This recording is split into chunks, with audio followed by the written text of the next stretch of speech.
नमस्कार दोस्तों, आपका स्वागत है हमारे चैनल पर, जहां हम सनातन धर्म के गूढ़ रहस्यों और भगवद गीता के ज्ञान को समझने का प्रयास कर रहे हैं। आज हम बढ़ेंगे भाग 2 की ओर, यानी भगवद गीता के अध्याय 2 पर चर्चा करेंगे, जिसे सांख्य योग के नाम से जाना जाता है। अध्याय 2 सांख्य योग। अध्याय 1 में हमने देखा कि अर्जुन युद्ध के मैदान में अपने प्रियजनों के खिलाफ लड़ने के विचार से मानसिक उलझन में पड़ जाते हैं।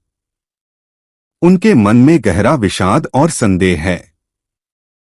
अब इस संकट की घड़ी में भगवान श्री कृष्ण अर्जुन को जीवन का गूढ़ ज्ञान प्रदान करते हैं। सांख्य योग में कृष्ण अर्जुन को कर्म, आत्मा और मृत्यु के वास्तविक स्वरूप के बारे में बताते हैं। वह अर्जुन को सिखाते हैं कि जीवन और मृत्यु केवल शरीर से जुड़ी चीजें हैं, आत्मा अमर है। कोई भी आत्मा का नाश नहीं कर सकता, इसलिए मृत्यु का भय निरर्थक है। अर्जुन के संकट का समाधान। कृष्ण सबसे पहले अर्जुन से कहते हैं कि तुम्हारा संकट केवल अज्ञानता का परिणाम है। वे कहते हैं कि तुम्हारा धर्म, तुम्हारा कर्तव्य इस समय युद्ध करना है। अर्जुन का कर्तव्य एक क्षत्रिय का है और अपने धर्म का पालन करना ही उसके जीवन का मुख्य उद्देश्य होना चाहिए। कृष्ण कहते हैं, अर्जुन, जो व्यक्ति शरीर को नाशवान और आत्मा को अविनाशी मानता है, वह मृत्यु का भय नहीं करता। आत्मा न कभी जन्म लेती है और न ही कभी मरती है। जीवन का सबसे बड़ा सत्य आत्मा अमर है। यहाँ कृष्ण आत्मा का ज्ञान प्रदान करते हैं। आत्मा को न कोई काट सकता है, न जला सकता है, न पानी में भिगो सकता है और न हवा से सुखा सकता है।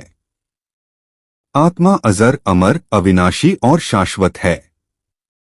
कृष्ण अर्जुन को समझाते हैं कि जो जन्म लेता है उसकी मृत्यु निश्चित है और जो मरता है उसका पुनर्जन्म भी निश्चित है।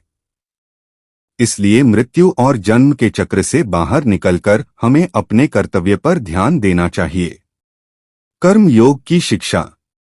कृष्ण अर्जुन को कर्म योग का भी पाठ पढ़ाते हैं।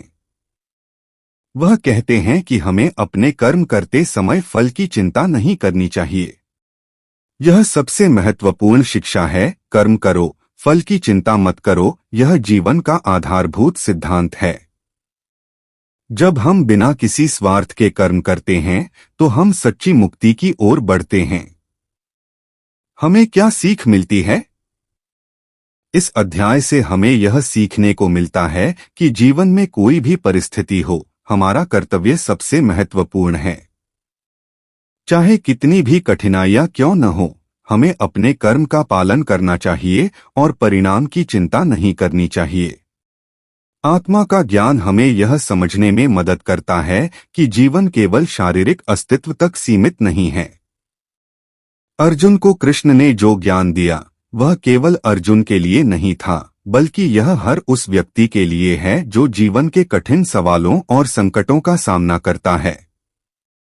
हमें सीखना है कि जीवन और मृत्यु से परे जाकर अपने कर्तव्यों का पालन करना ही सच्चा धर्म है। अगले भाग में क्या होगा?